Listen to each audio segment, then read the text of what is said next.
Moadim L'Simcha. I hope you're having a wonderful Pesach festival. Now that the Sadarim are behind us, maybe we can settle into Pesach a little bit and think about our origin story as a people as an opportunity to think about where we have come from and where we want to be going.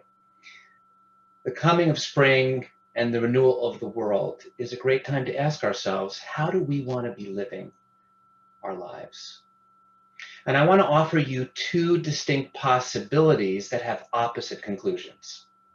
Do we want to strive for what Ben Zoma teaches us in Pirkei Avot when he writes, Ezahu Ashir, who is wealthy? Hasameach bechalko, the person who is content with his or her portion?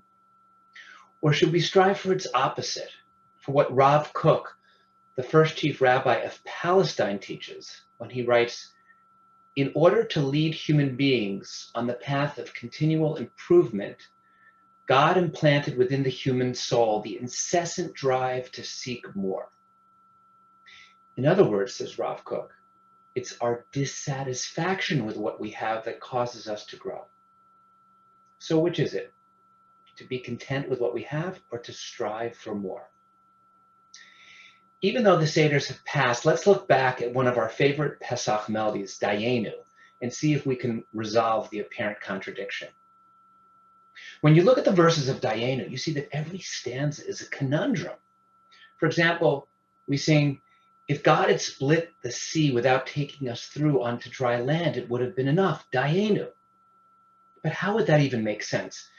If God had split the sea without taking the Israelites onto dry land, then they would have drowned, or they would have been attacked by the Egyptians who were chasing them. That could not have been enough. Or if God had drowned our oppressors in the sea, but hadn't provided the manna, the food, as we wandered for 40 years in the wilderness, it would have been enough, we say. But would that really have been enough? Would starving in the wilderness have been enough? So if we take this song for more than just the catchy melody that we love, it seems very unsatisfying. Whenever the song says enough, we know that it would not have been enough. So next year we might want to start a new custom by singing Lo Dayenu. It wouldn't have been enough. So Dayenu, is it enough or is it really not enough? If you go back to the Haggadah and take a fresh look at Dayenu, you'll note that the song narrates a constant movement of the Jewish people. From stanza to stanza, the Israelites are on the move. And from stanza to stanza, we are evolving. When the song begins, we were slaves in Egypt. But when the song ends, we're in our homeland in Israel with the Torah and with the temple. We resolve the seemingly impossible tension between Ben Zoma and Rav Kook, between enough as a recipe for contentment and enough as a recipe for stillness, with one simple twist that distills the whole essence of Dayenu. Namely, we are enough, provided that we are in the process of evolving, learning, and growing. Which means that I can both intend that I am enough today, knowing that I can become even better tomorrow.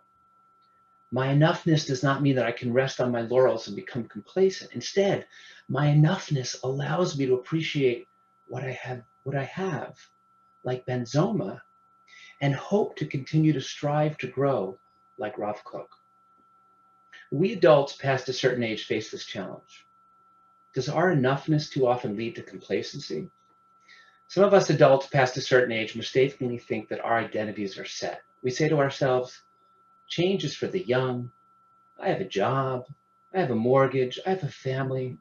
My identity as a mother, as a father, as a friend is now set. I don't have the luxury of change.